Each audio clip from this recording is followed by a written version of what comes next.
Okay, so today I am live with the wonderful Lapis, who is the effeminate degenerate on YouTube and on Twitter, I believe. Fabulous person. You should definitely go and check out her content and anything she posts, really. But today, I'm very lucky because we're going to be discussing some articles and having a little look at some of the headlines that are perforating around the planet today. How are you, Lapis? I am happy to be back. It has been far too long since we've done one of these, and I always enjoy being on your show. You always have such incisive opinions. It's a very generous opinion, but I'll take it. I'm in good company. It's a Oh, strong collective of minds. I want to say, like we're mm-hmm. two powerful people. Two peas in a pod. Exactly right. What a saying. Yeah, like I've said, like we're hoping to discuss a few of the like things that have been going on in the world at the moment, and we've both managed to find a few articles to have a little chat about. I did a similar stream a few days ago, but this time I've got double the brain power. Right, I've got someone else here to talk through me with it. So as you're the Yes. guest, Lapis, feel free to share your screen and show us the first article you got for us to discuss. Alrighty, I will be more than happy to do that. So, um, since we are, since you're British, we'll start with some home territory, some maybe good news for once coming from the UK. So I don't know how many of you have heard about the Tory government's awful, awful, awful policy of collecting refugees and trying to fly them all the way to Rwanda so they don't have to be in the UK while their applications are processed. And just that's where they're going to be apparently now, as an incentive for people who are seeking asylum not to seek it in the UK. But luckily for refugees and for people who aren't xenophobic, the plan has been struck down by the Supreme Court. Um, of course, the Conservatives have done one of their favorite things, which is wasting money. Already cost £140 million, but magic money tree, there's no money to do anything worthwhile in the country. Interesting. It's conservatism in microcosm, right? Like you hear all this rhetoric about how they're the party of economics and the movement of sensible minds as opposed to the idealism of the left and the idea of like you say magic money trees and the idea of a fantasy land that leftists believe in and live in. And then you look at conservative policies and they are just inane awful things like this. Like not only you will touch on the inhumanity of things like this, but the lack of economic sense in doing things like this is just there for all to see. Like as with many conservative policies, they cost the taxpayer millions and achieve nothing. And that's before you even start on the barbarism that Rishi Sunak and his government are committing themselves to. Like Rwanda is a dictatorship. Like it is not a country with a good human rights track record, especially if you are a woman or an LGBT person. And according to former Home Secretary Suella Braverman, that is not a valid reason to seek asylum in the UK. Now, I'm at the point with having lived in the country for the last decade, under this government, over a decade under this government, under various worsening conservative governments. Like the politicians that we've got in charge of the country are pretty, they're in various stages of like liars and charlatans and frauds, and so it's almost like every word that comes out of these people's mouths is designed to just engineer their goals, right? Like they don't. I'm sure if you were to speak to Suella Braverman away from the cameras, away from all of it, she would probably admit to you that yes, Iran is not a place she'd want to go and live.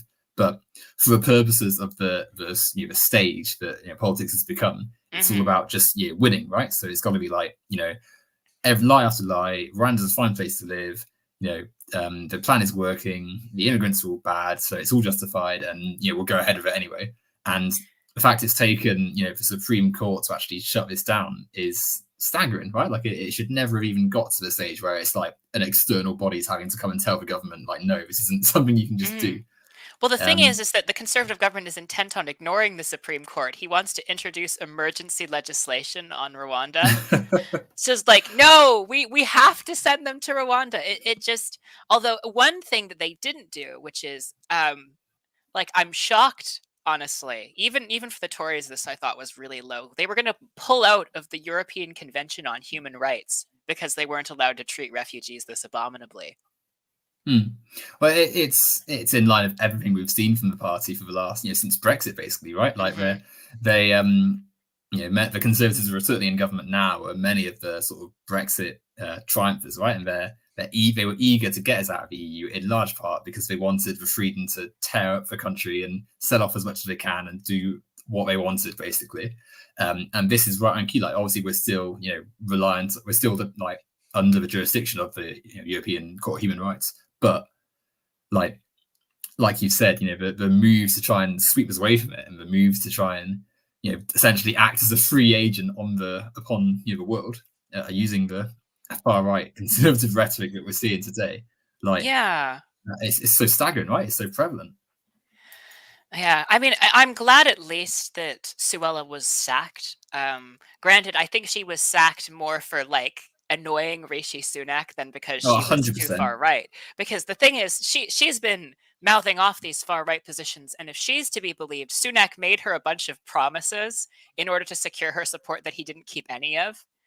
And she wrote a giant offended letter on Twitter that she posted live for everyone to see. After she was fired, basically attacking Sunak. So, like, the thing with the Tories is that they don't even like each other, really.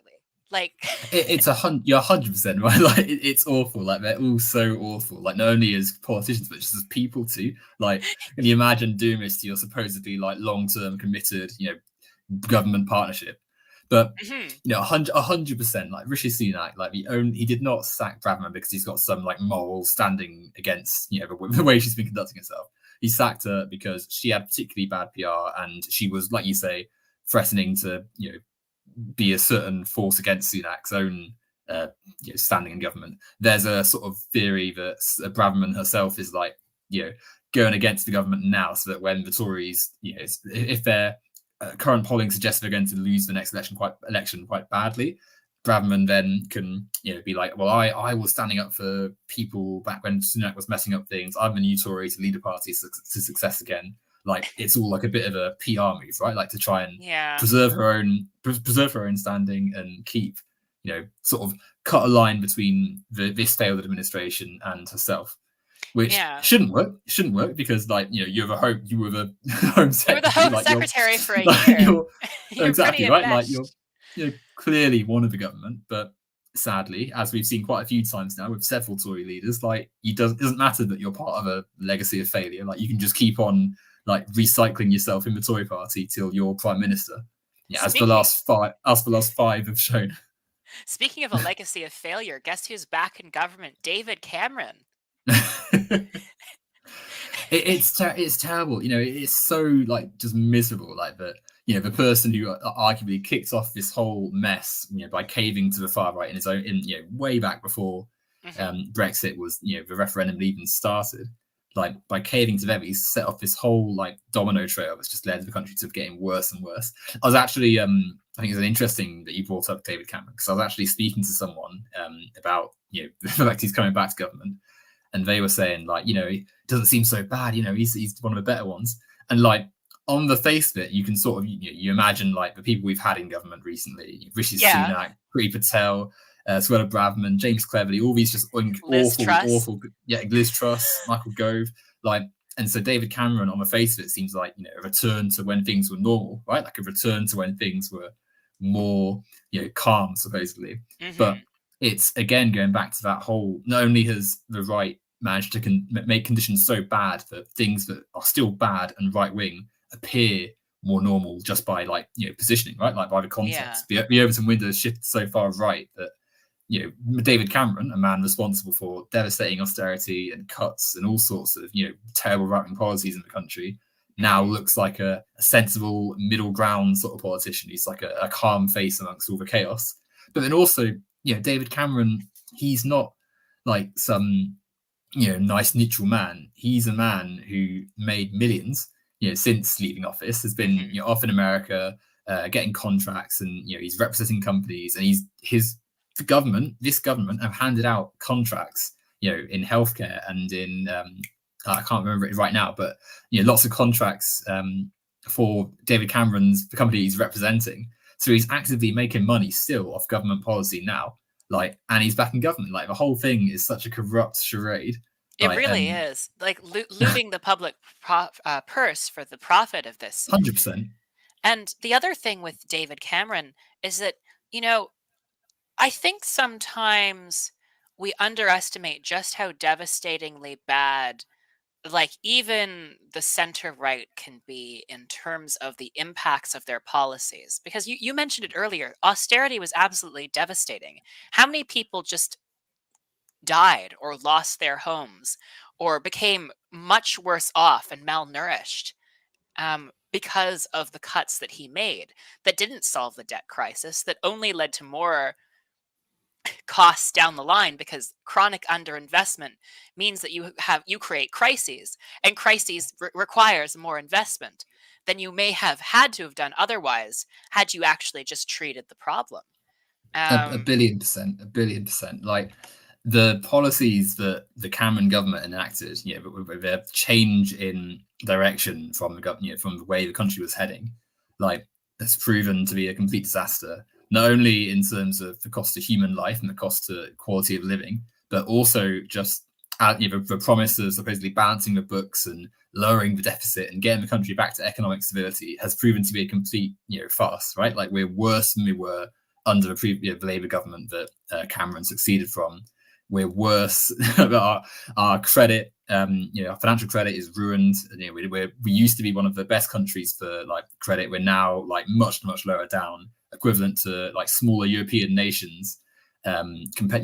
We were once one of the financial, like seen as one of the stable best countries for that. So even in the logic of economic capitalism and financial mhm. banking system, like their ideology fails, right? Like they've failed in their own system, and more importantly, they've killed people through the policies they've put into place. And it's interesting. I think it's a good segue to one of the articles I've managed to find. Okay. And my one's not quite as wide sweeping. My one, if I can see share screen, if you can tell, I'm not the best. It's all right. We're I'm just getting back still into these muddling things, and then muddling through as we all this get technology. better at it, as we um, it'll get better again. Right. Okay, here we are. Mine is an article about a school. So, my phone's. No, I've got to turn it off. Right. So, my article is about a school that's had to shut because of the damage that is being done to it, the degradation that the school's fallen into. And it's a fairly, if you spend time looking at news around education in the country, we had a bit of a scandal, really, one of many in the UK, because Yeah. many of our schools were found to contain building material that was deemed significantly unsafe and at risk of collapse. Yes.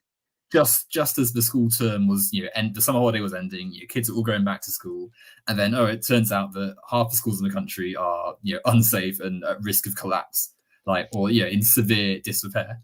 And this is shocking, right? Like the kids that are supposedly the future of the country, the most important people, going to be the people that are at the forefront of our policies and making sure the country's a safe place, are being sent to buildings that haven't had adequate repairs and are gonna potentially cave in on them, right? Like a horrifying thought. And it gets worse because it turns out that this was information that was known for years. The Labour government that preceded David Cameron's, the Gordon Brown's government, knew this and had a plan in place to put funding into rebuilding and revitalising all these schools and providing them with new buildings and with re-supported buildings that are most importantly not going to collapse.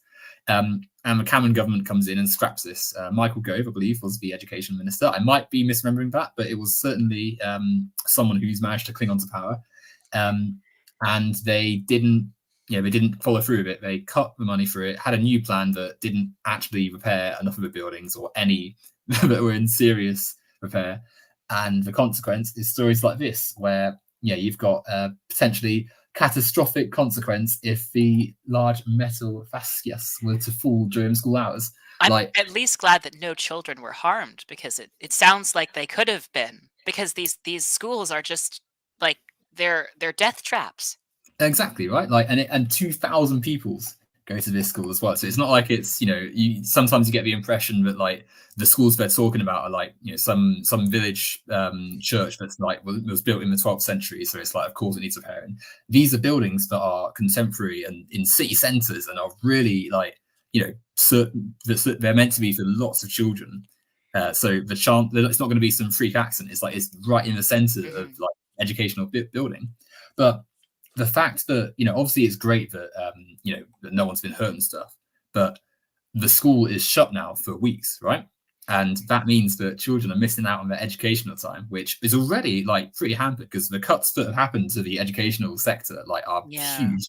So UK schools are struggling hugely for funding, staffing, resource management. They don't have the funds that they need because the government believes that cutting public services is the way to manage a country, or more accurately, diverting money that belongs to the public good to companies they have shares in or they represent. Like, Continuing to profit and then blaming immigrants. Right? Like it's exactly like taking money out of a country and then saying actually our problems will be fixed if we deported people to a dictatorship in Africa. Like it's shameless abuse. But the fact as well that all the other things that the government have enacted upon education, like the cuts, like the switch to a heavily like results-based industry, turning it into a marketplace, turning it into a place where the children are essentially products, right? Like get the best grades, to get the best job, to make the most money, and if you don't do that, then we don't care. Like shove along.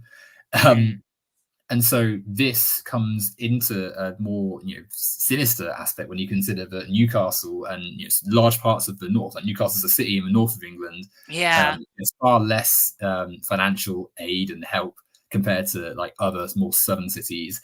Traditionally, Newcastle is a Labour voting area, northeast. Supposedly, when Boris Johnson won an election, he said that he was. They championed themselves as the new People's Party. We're going to put money back into the country, and it's just turned out to be a complete lie.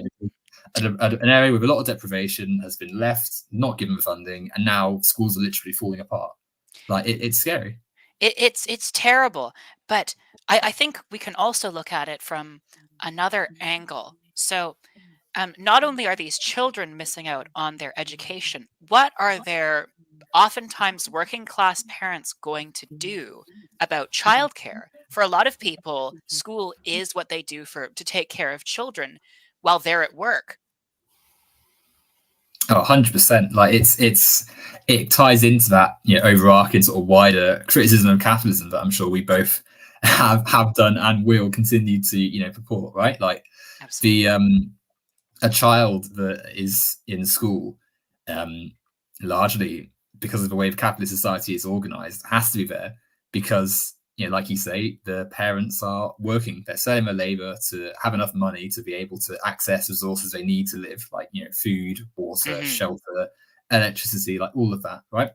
And so the child coming back means that they're either having to be with one of the parents, or they're having to be placed somewhere else to be looked after. Maybe if they're lucky, they've got like a friend who can do it. If not, then who knows, or they're left to their own devices. And a lot of children who you hear a lot about truancy and missing school. A lot of that is because a routine has been disrupted and there's nothing in place for them, so they end up falling through the cracks of the system and just left to their own devices, right? Like they're not able to be like accounted for or helped, and the structure around them falls away, and they end up certainly in like a big city like Newcastle, like just off to their own devices. And that's how a lot of children end up like losing their place in education, like losing their way along the system. And then when you combine that with the fact that the government's like approach to that is just criminalization, like there's no attempt to address the issue. It's just like, well, you're a bad kid, you're causing trouble.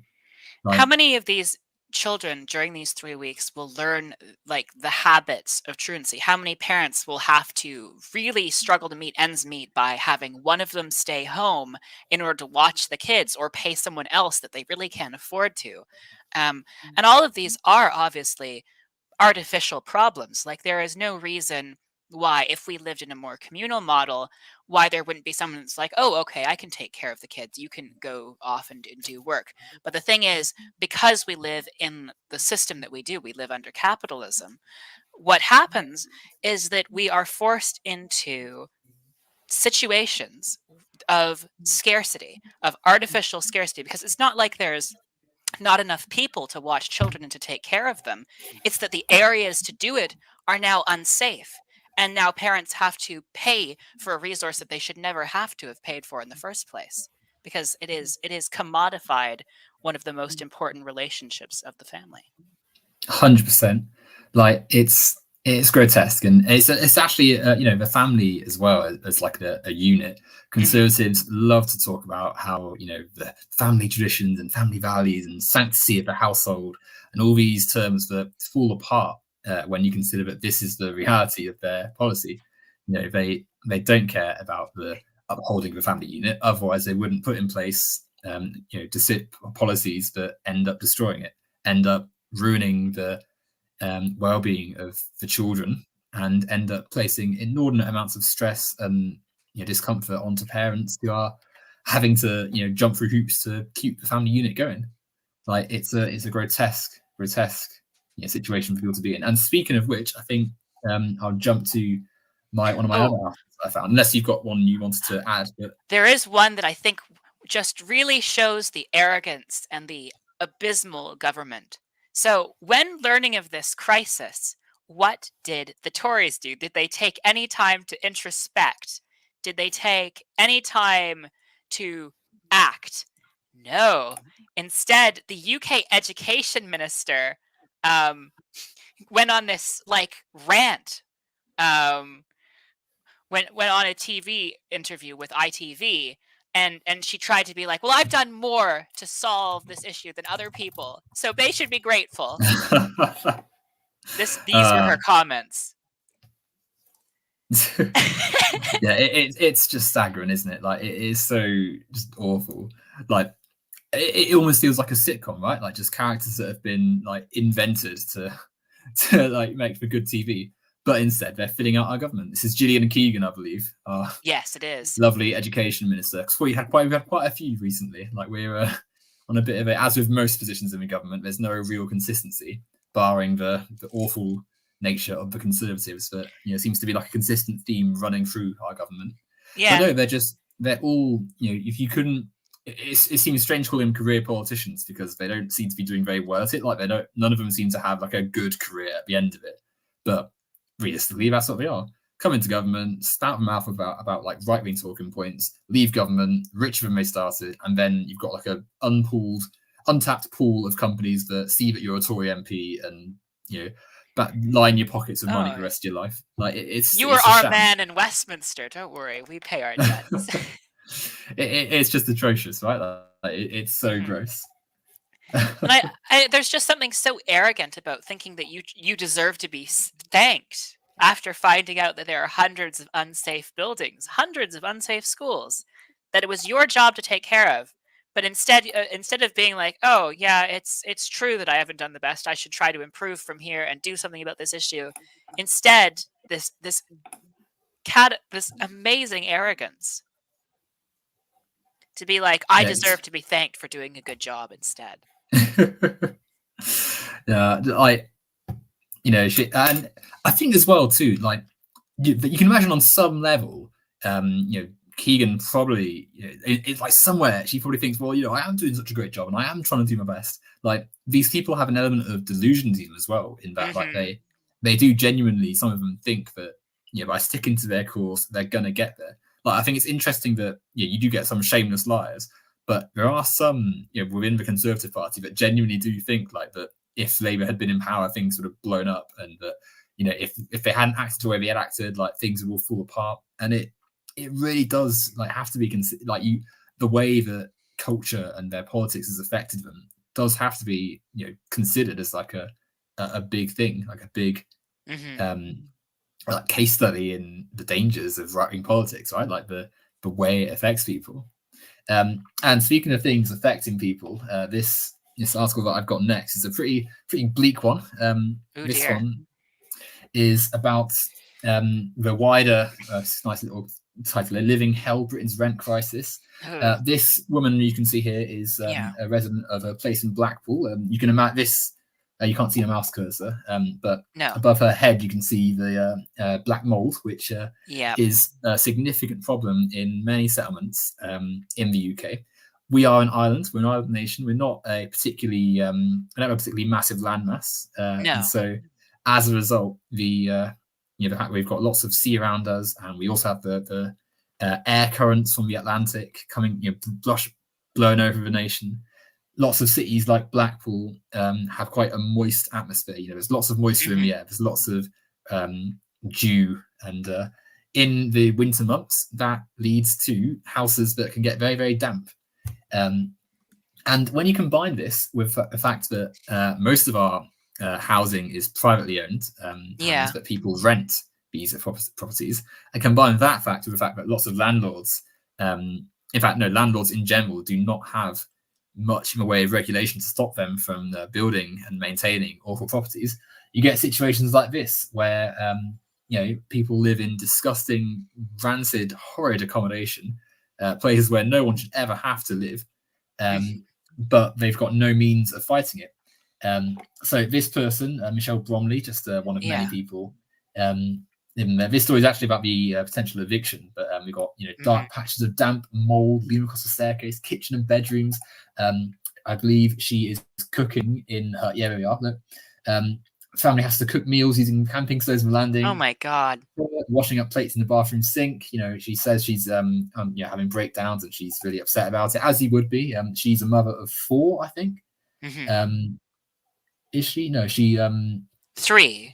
mother of 3. Yeah, I read this a while ago, but she's got kids, right? Like she's got kids and they've got families, and she's having to live in pretty precarious situation. And you might think that an article like this hits the news and there's like a outrage, right? Like the landlord's like, I'm so sorry, I'm going to fix this and sort this out straight away. And instead, this lady's been served an eviction notice because she has made this public, and the landlord's unhappy. Supposedly, it's because she's not wanted to have like builders and stuff come in to fix the apartment. In reality, we know that the landlord has all the power in this dynamic. The tenant will be on the streets if they don't meet the landlord's requests for rent and for all of this. And if you want to be cynical, you could say that obviously I can't prove it. I'm not a judge, not a person of law, but one might allege that her going forward to the press and saying like I'm living in a terrible situation has made him take vindictive action. Especially because the eviction happened 2 days after her interview with the Blackpool Gazette. As it says right there, right? Like it's atrocious. And it's a horrid situation, and it's not one that's unique to this person. It's like it's an aberrant situation. 1 in 4 homes in Blackpool are considered in such a bad state that they are a serious threat to health and safety. That's atrocious, right? Like the like mold isn't just some thing that's a bit gross. It's an active risk to your breathing, to your quality of life. It's disgusting, and living in damp homes is seriously bad for your health. Blackpool actually, I think, has the lowest life expectancy, or one of the lowest life expectancies of all major cities in the UK. And it's unacceptable for this to be the case in a country that is as wealthy as the UK. For millions of people around the whole country to be living in such precarious situations is disgusting, right? Like it's an awful situation. I think too, you look at an article like this, and a lot of the time the Conservatives sort of have a rhetoric of like, well, if you're living in this situation, then work hard, or put your mind to it, save money, and you'll be all right. You'll be able to afford somewhere better, or you'll be able to buy your way out of success. Like it's the capitalist way of thinking that if you spend your money, you're going to get somewhere eventually. But when every single place in the city is damp and moldy, every Yeah. single place you got to rent. Like, what can you do? You know, there's nowhere else to go, right? Like, there's nowhere else that you can you can like spend your money, because everywhere else in the city is disgusting, and was a 1 in 4 chance you're going to have a serious risk to health. Like, it's a terrible place to be. And that's not even to saying that the others don't have a minor risk to health. It's just to say. So apparently the council is waging war on some of these landlords, taking more to court for renting out damp and moldy properties. Yes, more than any other local authority in England. Exactly, right? Like, there's it is, however, a low bar. Only 14 of the 306 English councils took any landlords to court in the year to the March 2002, despite thousands of complaints, according to government figures. Exactly. Like, you can see actually the weaponization of the Conservative Party here, because lots of the MPs that form our government aren't the same bodies as our councils in like local areas, right? Like, we have different, like in the US, how you've got you vote for a president, but then you also vote for your representative and your senate and stuff.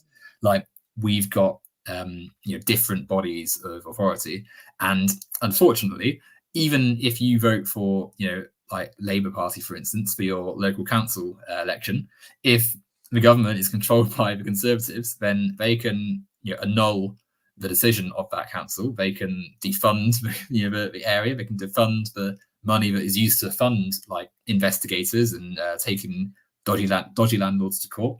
And worse, they can scrap regulations that give landlords the legal ability to say, well, actually, I'm not required to do this. I can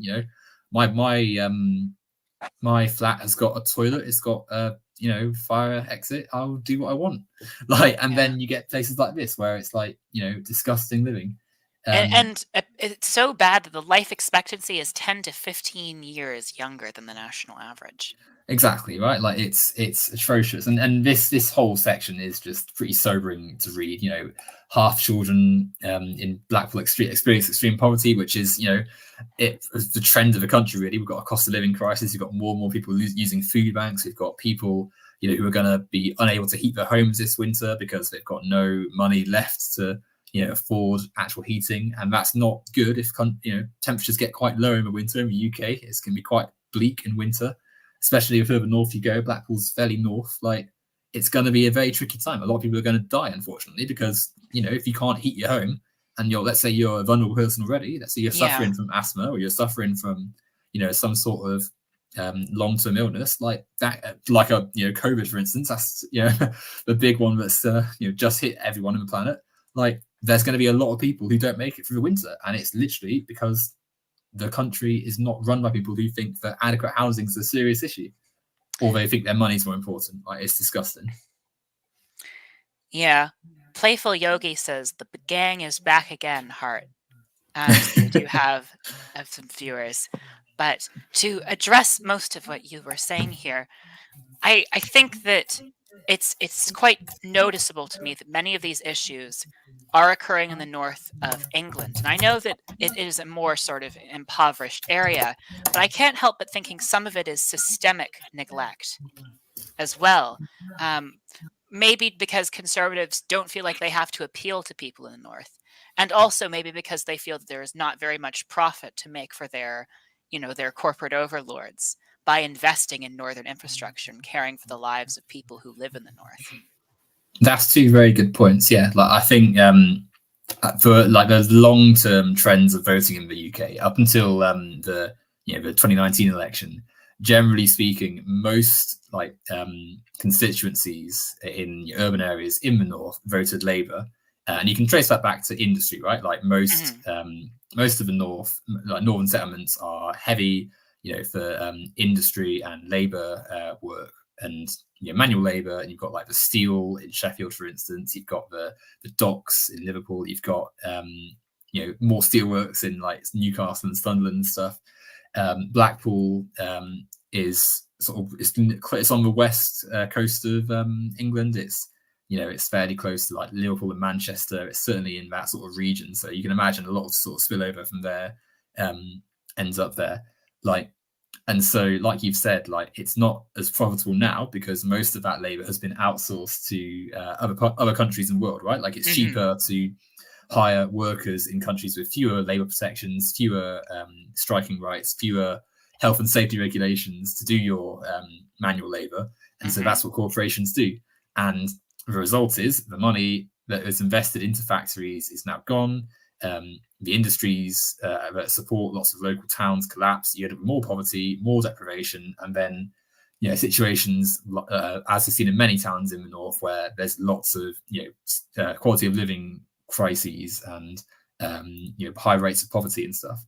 And so, like you say, right, it's not as profitable, so there's less investment there compared to, like, say London, where there's international trade and international business ventures, and so there's much more money put in there. But obviously, it's important to point out that London is not some like ivory towered paradise. Like there's millions of people in London, and as with everywhere else, the working class in London, the workers who are doing the producing the wealth of the wealthiest in society, often are living in similar standards of mismanagement because of the people who own and control resources. Yeah, there are poorer parts of London. Like not everywhere is like Belgravia. Yeah, exactly right. But in places like Blackpool, and I actually don't know what. I'm pretty sure Blackpool voted Labour at the last election, but like certainly in lots of places that, like in 2019, Tories had a huge win in the election. But there's lots of different reasons for that. Mass media campaign against Jeremy Corbyn and the Labour Party.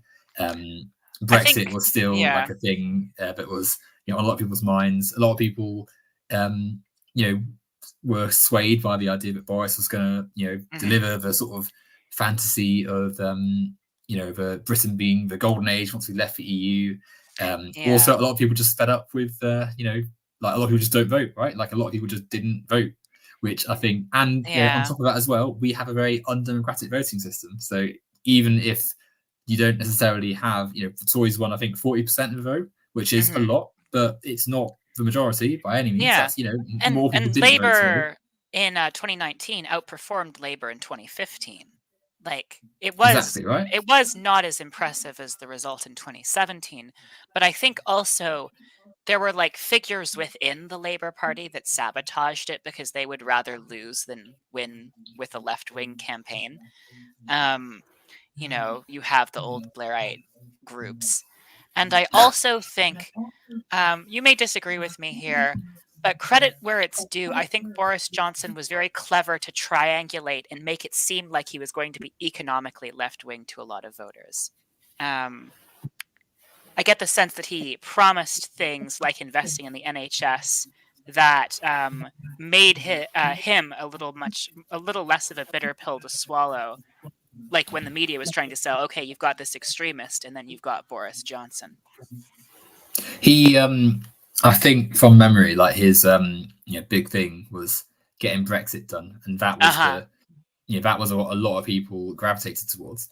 I think as well, people like he's got a very like one of the lads image, like just your average guy sort of, which is so funny because he went to Oxford or Cambridge. Well, exactly right. Like he's as Tory as the rest of them, but public perception can be a powerful thing.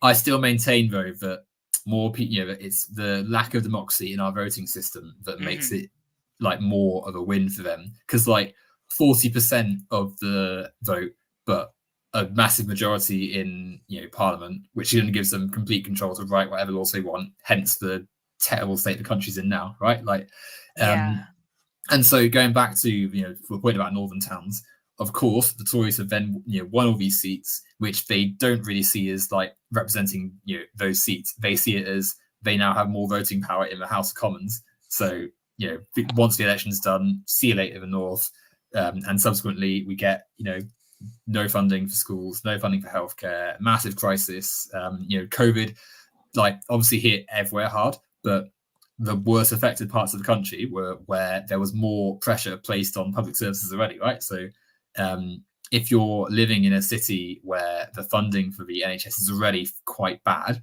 and there's already quite bad social links and quite bad, education funding, all of that, then it's going to be worse when a pandemic happens, because like the tools you've got to cope with it are much weaker. So you've now got the consequence of real problems with quality of living in many, many places in the north of England. Interestingly, when you go so far north that you enter Scotland, Scotland has a bit more power into itself because it's devolved. It's a devolved authority. It's got, and Wales as well, actually, and they're not quite as badly affected.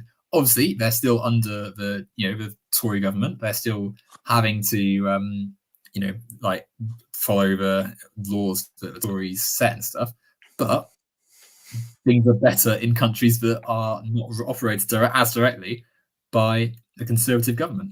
And there's a lesson there, really. If you hand power to right-wing people, then bad things happen, which is a bit of a generalization, but it's a true one. Like generally speaking, the more right-wing you go, the worse things get, and that's true worldwide. And now that we have Rishi Sunak, which is, I think, probably more right-wing than Boris Johnson, more socially right-wing than Liz Truss even, the thing that makes him seem not right-wing is that he has this facade of moderation about him. Like, I think the way he speaks and presents himself is as a moderate, as a technocrat, as someone who just does things because they are pragmatic, not because he's ideological in the same way that Liz Truss did. But the thing with Rishi Sunak is that if you look at all of his actual policies and what he's doing, it's really right-wing stuff. 100%. Like, I think with Rishi Sunak more than any other Conservative, you have quite nakedly the ambitions of the capitalist class, the vehicle of the capitalist machine. He is the wealthiest prime minister we've ever had by quite some distance. It's almost worth seeing as some sort of Roman emperor almost, because he's just so obscenely wealthy. He, I think he is, set to become a billionaire, or certainly his family will be billionaires. When his I think his wife's family are massively wealthy. Yes, it's his wife's father is some kind of mogul, so he kind of married into that wealth.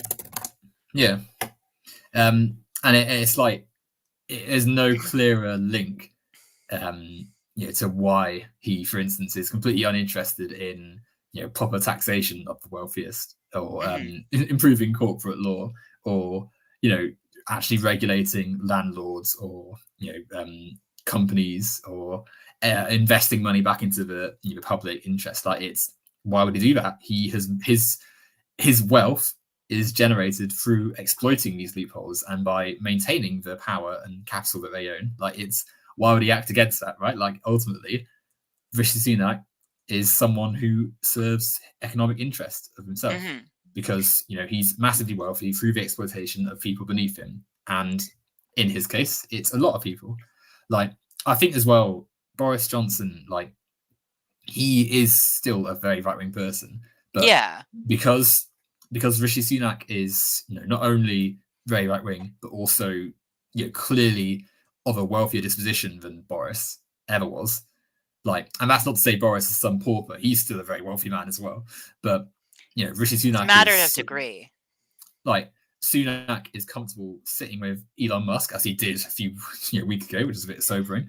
And he's not out of place there, because they're able to spend similar amounts of. Obviously, Elon Musk is much, much wealthier than Rishi Sunak, of course, but both can spend similar amounts of money and have a shared experience of the world. Whereas I don't think Boris is quite in that bracket of wealth. Not just he'd love to be, and I'm sure give it time. I'm sure he'd find some way of getting up there. But Sunak certainly, I think as well. If I keep saying, if they lose the next election, a lot of people will happily say that they are going to.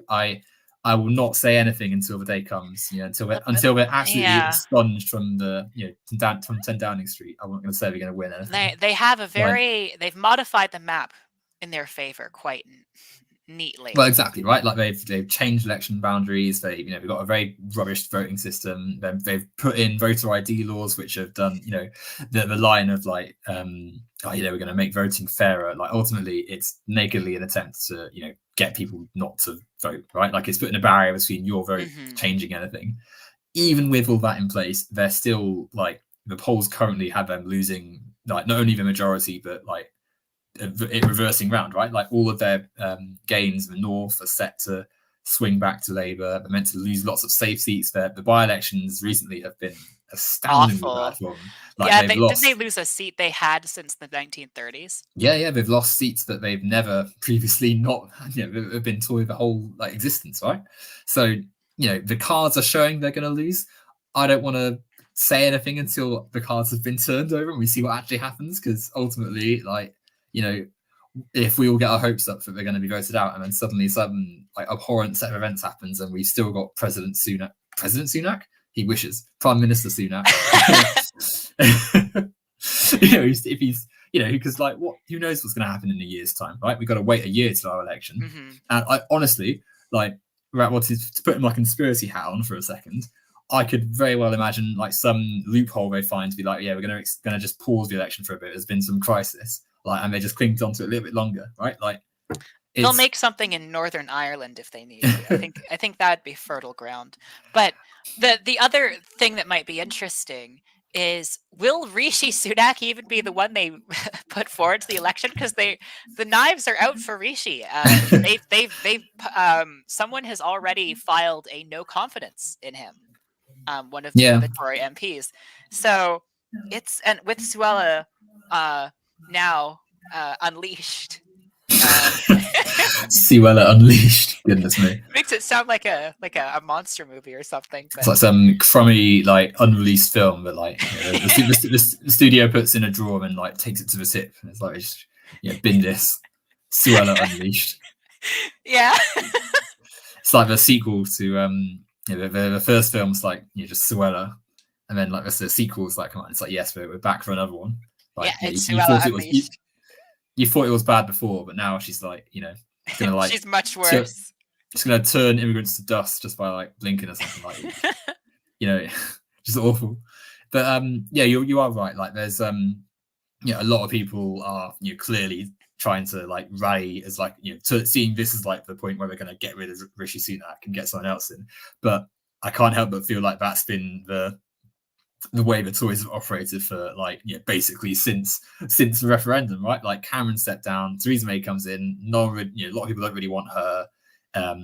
She's gone, Boris is in now. Boris wins an election, so that's good, and he's got that, but he botches that up quite quickly when it turns out he's a buffoon. Like the fact that the like COVID, you'd be tempted to say like that didn't help things, but then you look at all the stuff they did during COVID, right? Like the stuff that's coming out at the moment about his comments, like especially like when the fact he's literally said things that are like the sort of thing a cartoon villain says about like letting people die and stuff, and like I remember how that was the original strategy they were going to go for herd immunity, and just like, well, if 20,000 have to die. It's shocking. It's like it feels like the sort of thing that like some kids cartoon villain has, like Mr. Evil, when he's like plotting to poison the elderly and stuff. But like no, it's our active prime minister. And then the fact that there's the images of him like at the parties during lockdown, like it's shocking. Like it's actually incredible, but like this incredible in the older sense of word, like you cannot credibly believe it. The prime minister is doing these things. So he was then ousted, and then Liz Truss comes in, and that's no, she was the shortest reigning British prime minister ever in all of history, even counting the ones that were like in the 19th and 18th century. And Lord Philistone died 2 days after the primership when he got tuberculosis. No, even with all of those going on, Liz Truss was still the shortest reigning UK prime minister. I mean, she was barely in there for a month. Like 44 days. It's staggering. And then she's gone, and then the guy who she beat in the leadership election is now the prime minister, and people don't really like him. I think as well, because Rishi Sunak is not white, I think there's a lot of people in the Conservative Party who, even because like the Tories, under David Cameron for all his always discussing this, was by far one of the more electorally savvy Yes. politicians. He recognised the way the country was changing. He saw that Blair had trounced several Tories in elections, and so he modernized them a little bit. He improved their image. They were less a party of like old school chummy Eton, and were more diverse, right? They have more non-white MPs, more female MPs, and so in many regards, like obviously on some level, it's like good that the party aren't actively as racist as they used to be, but obviously our intersectional analysis should let us see that these people who are coming up into the Conservative Party are not good, for improving racial equality and getting us towards a place where racism is not existent, in part because of the capitalist system they uphold, but also because, within the Conservative Party, a lot of people don't actually like Rishi Sunak because he is, he's not white. He's not, in their eyes, as British as what British should look like. And Yeah. so even as Suella Braverman and her predecessor Priti Patel and James Cleverly and all these really right-wing conservatives are acting in the interest of capitalism and are really right-wing and are also not white, like there's some internal discontent, I imagine, because they're less British than the ideal that is cultivated in those sort of circles. Yeah. And I think because of that, there's always going to be somewhat of a extra incentive to get rid of Rishi Sunak, because there's even his name, right? Sunak is not a traditional British name, is it? No. So there's some irritation almost, and it's the same thing with Theresa May, I think, as well. Like a woman, that's also an issue for some elements of the hard right. She becomes more disposable. What'll be interesting is if they put in Suella Braverman, who has both of those things going on. Well, exactly, right? Like it would be. I mean, on some level too, like there's an element of like the reverse identity politics where you get people who are like, oh well, we're not racist because we've got a black woman as our leader. We're rallying behind her. Like when you we're at the recent Remembrance Day events where like you have all these far right people showing up and like fighting people and trying to cause a scene and all of that.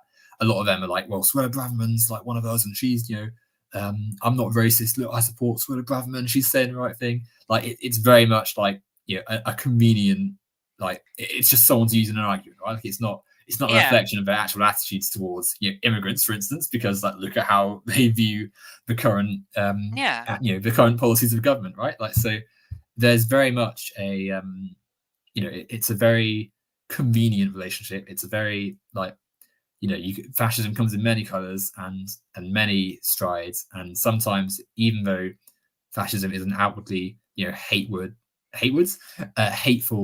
and bigoted ideology that relies on divisions of race and gender and ethnicity, like there are going to be times when people of a supposedly hated ethnicity or gender or race come into the forefront, like Suella Braverman.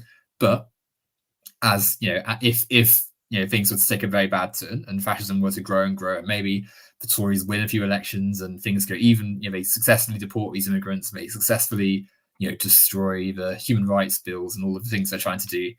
That's when you'd then see the layers of progress that have been made peeled away, right? Like then as they're doing, they won't need Suella anymore. Exactly, right? Like they can get someone who is they'd get Sue Brave and she's white, and then they'd get Steve Brave, who's a man, like like, and then they get Richard Sussex instead of Rishi Sunak. Exactly right. And then you have to have Eton membership to be able to cast a vote in a UK election. Like so, it's very much like it's not like a long-term belief, I don't think. And obviously, we're talking about fascism itself. Like most people in the Conservative Party, I wouldn't say are actively fascist.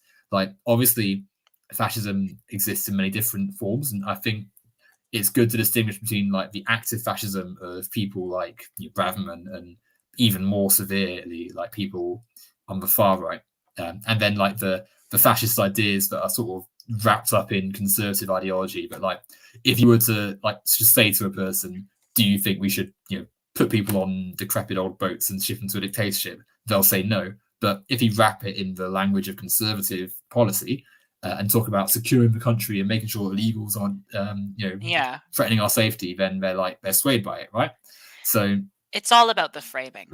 exactly. So I don't think fascism is like the chosen and deliberately stated ideology of many in the Conservative Party, but it's a necessary label to describe them because that's the way the country's heading, right? That's the way the policy is heading.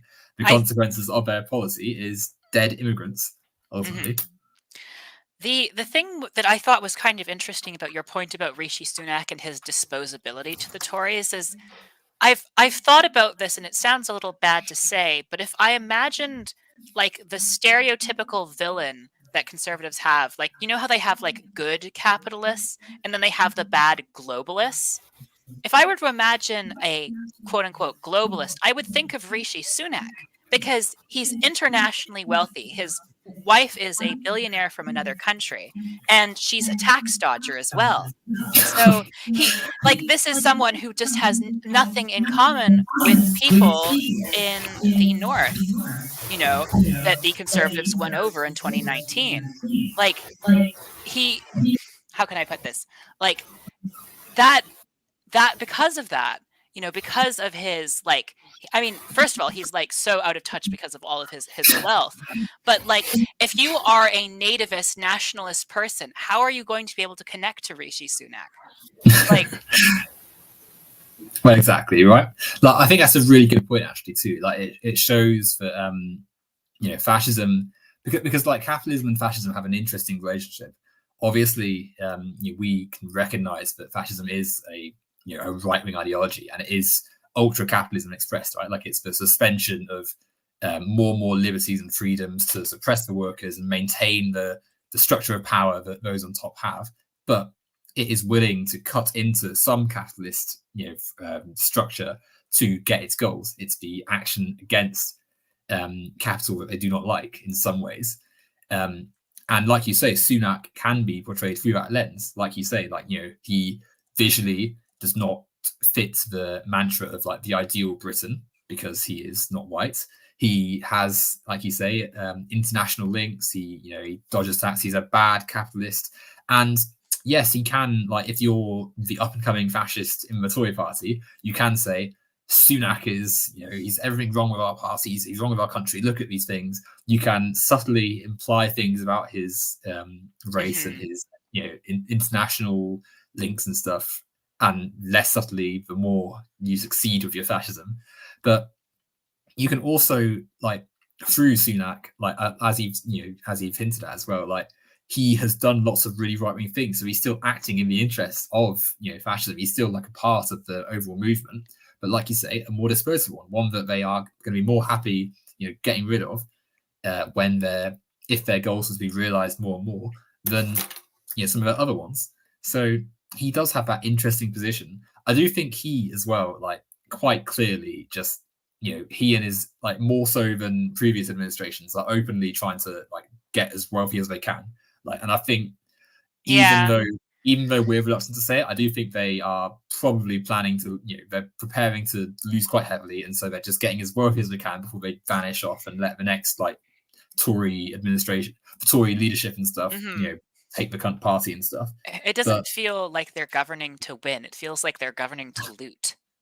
Well, exactly, right. And like, there's the other argument as well, but like, if you've made the country so bad, like, just so unlivable and so just on a point of just ruin, then the Labour government will then take over, have like nothing going for it, right? Like, they're basically, they'd have to, do something radical to save things. And they know the leader is Keir Starmer, who like has basically pledged nothing and like seems to be, just hoping that like things are just going to work themselves out, that he's going to do a few things, and that in fact he's better than the Tories. Is just going to be enough to like fix things. Like, and I don't think that's necessarily a bad gamble, because there's unfortunately a timeline where Labour win, Keir Starmer offers middling to non-existent reforms of things. As a result, the country like improves in a way that's not really that tangible to anything. It's like a moderate improvement, like, oh, I guess things are better than they were. And then we've got Tony Blair again. Exactly, right. And like, if you're this woman earlier who was like living in that moldy flat, like the things that you need to improve your life are, healthcare reform to get access to the healthcare you need because you've been breathing in mold spores for decades. Landlord reform to make sure that you don't have to be, you can't have a sudden price hike in rent, you can't live in a property that's going to be active health risk. You have to have affordable housing available to you to be able to live, etc., etc. Schools that aren't going to fall apart when a kid touches a wall, like the things you need to improve things, like is not going to be offered as such by if the current Labour government aren't willing to put in place radical. The current Labour government, the current Labour Party, aren't going to do proper things in power, and so if that plays out and Labour haven't done those things and the country continues to slide, especially in the context of a global economic problem and the ongoing climate catastrophe, like then the next Tory leader can say, well, you saw, look at this Labour government, they're not doing anything for you. Vote for me. We're the new Tory party. We're going to fix things. And especially Suella Braverman, I think, would have a hard, it seems like her personal popularity is quite low to the point where I couldn't see her being the leader of the party. But I could see her being a conservative version of Jeremy Corbyn in that she is not successful in her leadership. I like Jeremy Corbyn's policies, but if Suella won and then campaigned, maybe a better comparison would be, who was that Tory who ran against Tony Blair after his first victory that only got one seat more in, than they had 2001? Yeah, I forget his name. I think it's Ian Duncan Smith, or is it Michael Howard? Let me have a look. I'm pretty sure it's Ian Duncan Smith. Let's see. You are right. 2001 UK general election. Yeah. No, it's not. It's William Hague was the 2001 Tory leader, who is now a lord, by the way. A lord, okay. He's a lord. Yeah, he gets to sit in the House of Lords, and the House of Lords get to have a look at our anything the Commons pass has to go through the Lords as well.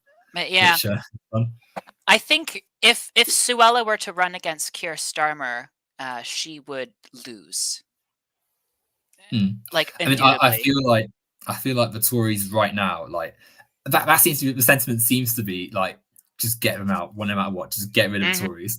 Which I think is massively helping Keir Starmer, because if he were, under a bit more scrutiny, there'd be probably some questions raised about his current lack of anything. But it's very much like this whole Tory government has a bit of an aura of vile, grotesque politics and policies that anyone associated with them, even if they're a charlatan, that's going to try and claim they were never part of the government, sort of Radman appears to be trying to do. Yeah, they're just they're not going to have much success, I don't think. But interestingly, I could see Suella Braverman trying to. I could see her going to America and being one of these, like Farage did for a while. Nigel Farage went to the States and was he was joining with Republicans and stuff and trying to get on that boat. I could see her doing something like that, especially as given the, again, similar to Keir Starmer, given the Biden administration has a lot of issues with having not much anything to it. Substance. I could see, the Republicans sort of been yeah, look, we've got someone who's not white and they're a woman, and they're going to be the sensible Brit coming in to say we need economic change and it's going to come from the right and all of that sort of stuff. And especially given the general fascistic elements of the Republican Party these days, anyway, she fits right in with them. Whereas in this country, which things are quite bad, but there are still lots of people who vote Tory who are less conditioned to how toxic the Conservatives have been. Whereas I think Trump winning in 2016 essentially shifted a lot of Republican voters so far right that they now, believe they're getting the vaccinations having metal pumped into you, and think that all the conspiracies that you want to insert. It's a sad time. But I would say that the madness, or maybe that's not the right word, but the virus of that sort of infected the Republican Party is I think Trump activated it, but I would say that it's sort of been festering since Reagan. The American right is just such a different beast than any other right-wing movement, I think, in the world. It is like Oh yeah, yeah. uniquely pernicious and powerful. Well, if America is the face of capitalism, then American capitalists, i.e., the American right, i.e., the Republican Party, are a huge contender for the defining ideologues of the system, right? And like you Hmm. say, Reagan, and through his policy of gutting the American state, they've shaped the way the country is, and they've shaped the mindset of millions of people. And so that culture of profit before everything else, and making as much money as you can, and seeing state apparatus as like an active threat to your freedom, like that has been the foundation, the flower bed for fascism to root out of and to grow. And what better person to lead that than a billionaire like Trump, who has made his money through many illicit, dodgy ways, who is now in court having to explain what he's been doing with that those means. Yeah. And has like espoused all the racism and bigotry that aligns itself so nicely with the capitalist system. Like, so it's like you say, like it's a really good example. But I think in this country, like we have seen obviously things drift rightwards, but Hmm. I don't think because we're much as conservatives, and people like to pretend we're in we're like an American friend and we've got a special relationship. We are a European country, and we are, despite the best evidence of the conservatives, closer to Europe than America, and therefore have enjoyed far more freedoms and benefits to living in a fairer society. And therefore I Yeah. don't think we're quite as right wing as in America, and are therefore more disgusted by the Conservative Party than the people's, like, the general attitude of the Republican Party. Like the fact that we're looking at the Tories having a massive loss in the next election, whereas Trump is potentially going to be the next president of America, despite everything. No, Like I know he's outpolling Biden in 5 of the 6 swing states. And it's this is terrible. despite being indicted so many times, despite like facing jail time, and he'll probably just pardon himself. Yeah, and that is a good thing to come on to, because I have my going back to the articles. Here's the next one. Okay. It actually, isn't it amazing how we just loop around to these things? Because my next article It's is about perfect. voting in America. It's about a redraw of a map. Now, Okay. I don't know if anyone's ever actually seen some of the the districts that you have to vote in America, but they are I've seen very. congressional things are like these horrible weird, like what are they called? Let me find one. Um Gerrymandering is what we're looking for. Like, yes. But I'm oh Rorschach test. They look like weird surreal shapes that you would come up with in therapy. They don't look like they're supposed to be real, but they are, and they are so twisted for political benefit, for gerrymandering, like you said. so can I get this on the screen? Right, let's hold on.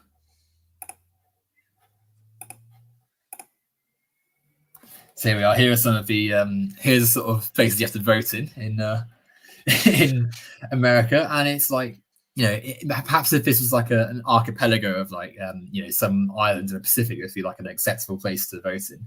But these are surrounded by land mostly. These are just places where the person in charge of drawing up the electoral boundary has allowed for voters they don't want to outvote them in politics to be concentrated into certain voting blocks to allow for them to be pulled into one vote or one seat, whilst the other districts that will favour the voting party get more seats and therefore win the election.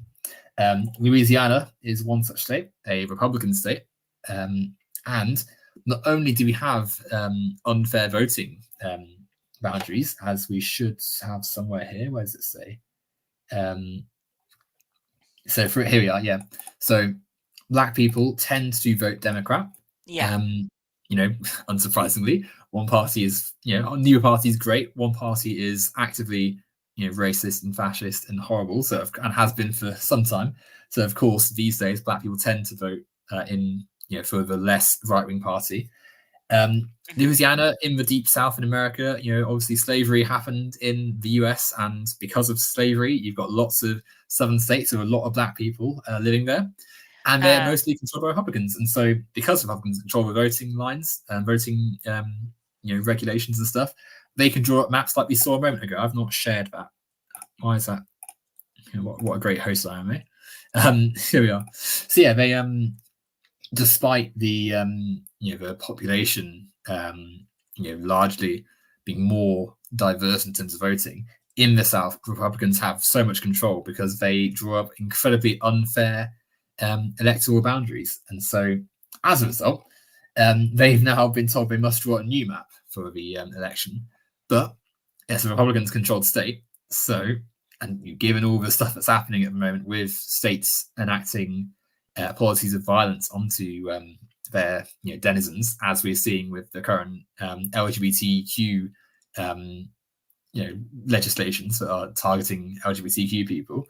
Voter rights are another thing that's under huge threat, especially given the closeness of fascism to having power again. They're going to try everything to try and win back the White House. They're looking like they probably will do. And so headlines like this, where there's a plan to try and redraw it, but it's left in the control of people who are actively subverting democracy, is incredibly, incredibly scary.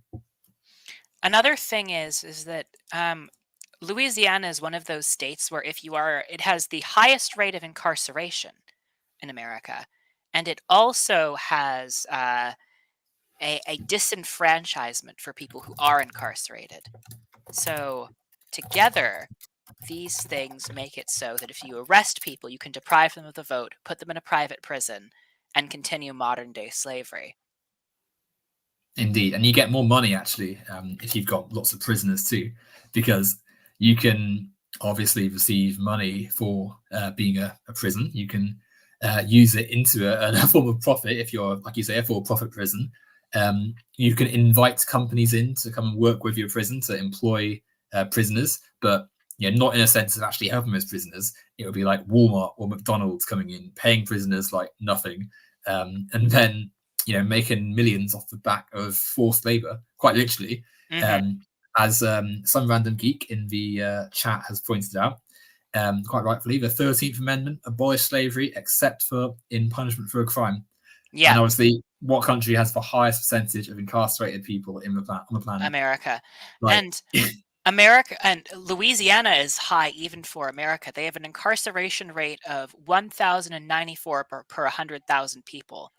That's 1 in 10,000 people in jail. Over 1 in 10,000 people in jail. scary, very scary.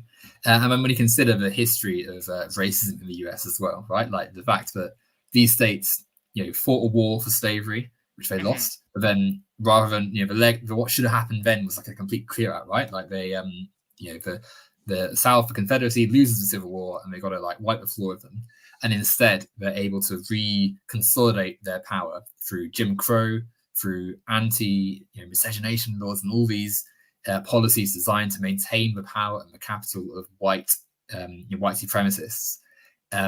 And then another half century passes. We get to the civil rights era, 60s. The time of change, and you think we're going to turn a corner, and then Republicans capitalize on this, and white people getting worried about race and black people, and shore up their power, turn the South into a Republican stronghold, and then pass laws that let them create voting laws like this that consolidate power into hideously undemocratic organizations, Yeah. maintain the power to do what they like, to pull people in prison, to control people's lives through an unjust system, and wreck the planet, wreck the planet, wreck well, yes, wreck the planet, but wreck Mm-hmm. the democracy of the US, and wreck the Yeah. process which these people live their lives. Like, and it's scary because like the election seemingly is just going to go ahead with like Mm-hmm. no credence paid to the blatant subversion of democracy happening in like dozens of states. And it'll somehow be seen as fair, even though, Well, but exactly, the right? interesting thing is, even with all of the cards stacked in their favor, the Republicans still think it's too few. And that might actually be what saves Biden, is that Trump has so successfully sold his followers that the US is a sham place where votes don't matter, that they will lose the elections. I mean, that's how they lost in Georgia. Donald Trump was straight up telling people not to vote. Um, and as a result, the Democrats got control of the Senate and still have it to this day. Mm. Thankfully so too, because Uh-huh. like it's it is things like that which do offer like nuggets of hope, but it's very slim pickings. And I think as the fact that Biden is seemingly his administration is steep to the fact that like he mentioned in passing that there's some far right activity going on in the Republican Party, but it's always like through the lens of, oh, we need two strong parties and we've got to have a nice two-party system. And He's big on bipartisanship. it's ridiculous, right? Like it's ultimately the democracy the US has, which is pretty bad to begin with, is under huge threat from Trump and from the Republican Party. Literally, their supporters stormed government buildings and had like zip ties ready to capture House representatives and stuff. And seemingly nothing has been done to prepare for the next election. And it's a scary time because like if Trump wins this next election and they have control of the Senate and the presidency again, all three houses in control of the Republicans, what could be the outcome? Like, it's a scary thought. So it could be a disaster. Yeah, it will be a disaster, isn't it? No good about it. Like it's a scary thought. And so, Yeah. it goes to show that if you want to have a proper democracy, you've got to have better voting systems than what we see in America and the UK. Incidentally, most places don't use our voting systems. Most places use some form of proportional representation. Where Yeah. the US and the UK are two of the only countries that actively, Canada, had these. unfortunately, is also stuck in first Oh, past the you have post. it as well. Yeah, we all have the and we were supposed to not get it. We were supposed to reform it, but then the government was like, "Oh, but we won because of first past the post, and we have Well, that's the majority. thing, We'd lose isn't our it? power Like if we got rid of it." that's the problem with politics under capitalist systems, right? Once you're in control, you then have that political capital to be able to do some political capital to do as you see fit, right? You've got the power of the state behind you, and Hmm. that power clouds your judgment because the way you got into power is also the way the next party is going to get into power. Like unless you are willing to have a fairer system, like. And I think the hijacking of democracy by capital is quite a telling criticism of capitalism. Like ultimately, the system that maintains power relations is going to express that through many means. Politics is one of them.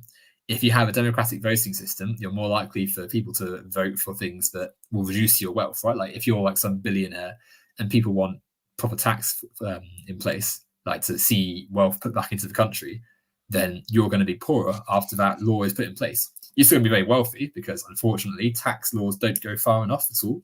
They don't ultimately address the inequality. They're just a way of mitigating it.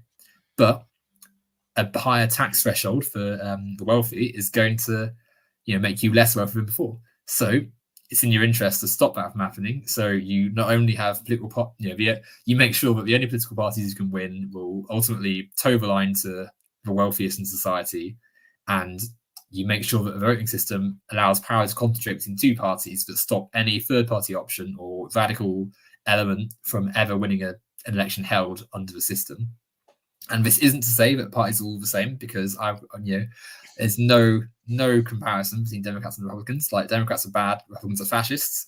Labour aren't very good. Conservatives are actively veering into fascism. Like there's no, clearly Hmm. one party's better, but both parties uphold unjust systems in their own countries and worldwide. There's no doubt about it. Like there's clear flaws in a democracy where most people Hmm. want policies that neither mainstream party offer to anyone. Most people want actions that neither mainstream party is willing to take. It's There's disgusting.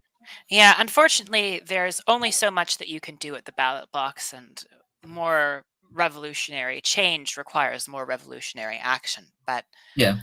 one thing I will say about Biden is that if we're talking about the mainstreaming of racism, I think like Biden's political career is probably a good example of how mainstream it is. I mean, this is a former like segregationist who was a big opponent of what he called back then forced busing, aka the integration of white and black schools in America. We're talking about someone who used their platform to basically make it so that Clarence Thomas could become on the Supreme Court in America. And, well, look how that turns out. We're talking about someone who is really supportive of the 1994 crime bill, which, obviously devastated black communities. So this is someone with a long history of racism, and then he says things like, "If you don't vote for me, you ain't black." Um, and it's like we wonder why we're seeing declining interest in the Democratic Party among black people. It's not because they've gotten more right wing all of a sudden, thanks to Candace Owens. It's because the Democrats are not. They keep not. They're not just nominating milk toast people. They're nominating people who have the same biases they criticize in the Republicans. Exactly, right? Like, it's exactly that. People don't support right-wing parties. They are correctly criticizing and disenfranchised with parties that are far less progressive than they claim to be and offer no real substantive change to their lives. And I'm a pragmatist. I will always, I think it is important to vote just as a means of defense. Like, defense is still a valid thing. If you're playing a game of football and you've got to defend, then you can't be like, well, we should be doing this, we should be attacking. You've got to sometimes defend to try and stop yourself from losing. Mm-hmm. But that isn't to say that things are good, right? Like, it's a valid criticism of society to make that this is a terrible way of democracy representing itself. And the Democrat Party needs to recognize that unless it radically changes the way it's operating and conducting itself, it's going to lose an election, not because Trump was popular, but because Biden was not effective as a leader. He was not able to show that he was making a tangible change. And it's sad because I think within the Democrat Party, in the swing states especially, you can see the difference that not having Republicans makes. Literally, you go into states where Democrats have won tight elections and they've managed to protect abortion rights. They've managed to protect schools from falling into religious fundamentalists, governor control. They've managed to uphold labor rights and strike rights and fight for better health and safety. They've managed to do all these amazing things that tangibly improve people's lives. And those activists are having their work unheard because the guy in charge of the party is just this buffoon who doesn't care. He's just off on sitting around being the typical liberal, well, the system works and you've got to have the right guy in charge and we'll just muddle along and things will be all right. Yeah. Whilst fascism in the next state over, tearing up every right you can think of and creating unfair voting laws to be able to consolidate victory forever. It's so frustrating, and it shows that the way to make change ultimately has to come through people on the ground, like we see in those swing states where people organize through their labor and get together and do great things. And like we're seeing the process at the moment to try and show the solidarity of Palestine and all that sort of stuff. Yeah, and I'm not saying, oh, don't vote, don't participate. I don't think that's a helpful path to change. I don't think that doing nothing is never really a stand, in my opinion. But when it comes to Donald Trump and Joe Biden, I think the Democrats really have picked their own poison by keeping this 80-year-old around who has so much racist baggage. This is not a sign of good faith to the minority voters that elect you. If you want their support, you cannot nominate someone who has kind of had a pretty lackluster presidency and then also has this long-standing history of racism. Yeah. No, it's I almost feel like they're trapped in some ways though, because can you imagine if let's say they were to be okay, Biden's not going to work out, let's get rid of him. Every city, Fox News is oh, the Democrats have lost faith in their leadership and they've clearly admitting their failures and everything is just going on and on at them. And personally, I don't think that matters. I think Fox News are always going to and people them are always gonna have something bad to say. So you've got to just shut them out and do the right thing. But in the mindset of these the sort of the centrist, liberally support the system type people, they're oh, we've got to win the support of these guys. We've got to show that we're moderates and we're going along with what they say. So in their mind, it's we can't ever show this weakness, so we've got to just stick with Biden. But as we've sort of both recognized, Biden is the perfect storm in a cup, the fault of the party, right? Like he's not someone that people want to vote for. They didn't want to vote for him last time, but because Trump was so bad, it's like they felt they felt that they had to, and then they've had right? 4 years of Biden's milquetoast mediocrity. Exactly. And there's no. It's so frustrating because, like, as we've just said, like the places where Democrat states are better to live in than Republican states. Democrats being in charge, like, is just better for your livelihood, economic prospects, health, everything. Like, genuinely, there's no comparison. Like between the two parties, one is just horrendous. Like the other one, the other one's not great, but one of the parties is actively going to kill people, like if they get into power, and that is lost because the president is just like tanking his party. Just look at his current attitude towards the the current happenings in the Middle East of Israel. Like it's shocking. I will say, Lapis, that if we sort of come to a close at 1:30, so we've got like 5 minutes or so left. Oh, that works well. We have a nice 90 on the board, which is incidentally the match at the length of a football match. It's tying it back to. Actually, do you call it soccer in Canada? Is it soccer? It is soccer in Canada. Just that's the one thing of Americans that we've got as well going on. Soccer. Oh my goodness, the accent. Oh no. No, I'll stick to British. Oh dear. No, but yeah, so we'll come to a close, I reckon, fairly shortly. But was there like a direction you wanted to throw in before we? Well, I think it's worth reflecting on what are the common roots of the crises we see here. Like we've seen deprivation in housing, we've seen deprivation in schools and public infrastructure investment. We've seen attempts to persecute migrants and movement, and we see attempts to control elections. Now, who benefits from these activities? Because whenever there is an action, it's usually not a no-win scenario. Someone somewhere is winning. And it's not us. It's people like Rishi Sunak. Exactly, right? It's such a good, succinctly made point. Like the common theme through all these situations is money, and resources and capital and all of this flowing upwards, flowing and consolidating in the hands of people who have never cared about the well-being of the planet, have never cared about how the day-to-day person goes about their life. They'll trash our environment, they'll destroy our democracy, they'll build houses that give you asthma and all sorts of horrid conditions and make you die. And if that all fails, they'll just kill you anyway because you're an immigrant and they don't care, and they'll send you to a country with no care for human rights. Ultimately, this process is part of the wider problems with the capitalist system that Lapis so eloquently described through her words. We have to move towards a society that abandons these unfair practices, that breaks these chains, and at least on some level gets us to placing people above profits. And once we get that, who knows, maybe you'll be able to go to Blackpool and rent a flat that does not have black mold growing on the walls. Maybe you'll be able to go to school and you won't need nearly decapitated by falling sheets of metal. Maybe the concrete in your school will function and not be cracked and terrible.